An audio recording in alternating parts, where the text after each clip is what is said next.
Hi hello ಸ್ನೇಹಿತರೆ, ಎಲ್ಲರಿಗೂ ನಮಸ್ಕಾರ. Welcome back to our channel.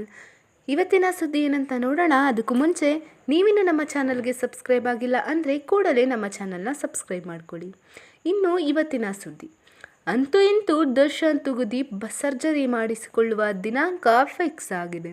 ಕೊನೆಗೂ ದರ್ಶನ್ ಆಪರೇಷನ್ ಮಾಡಿಸಿಕೊಳ್ಳಲು ಒಪ್ಪಿಗೆ ಸೂಚಿಸಿದ್ದಾರೆ. ಅವರ ಮಧ್ಯಂತರ ಜಾಮೀನು ಅವಧಿ ಇನ್ನೇನು ಕೆಲವೇ ದಿನಗಳಲ್ಲಿ ಪೂರ್ಣಗೊಳ್ಳುತ್ತಿದ್ದು, ಅಷ್ಟರೊಳಗೆ ಸರ್ಜರಿ ಮಾಡಿಸುವ ದಿನಾಂಕ ಕೂಡ ಫಿಕ್ಸ್ ಆಗಿದೆ. ದರ್ಶನ್ ಸರ್ಜರಿ ಮಾಡಿಸಿಕೊಂಡರೆ ಮಧ್ಯಂತರ ಜಾಮೀನು ಅವಧಿ ವಿಸ್ತರಣೆಯಾಗಲಿದೆ.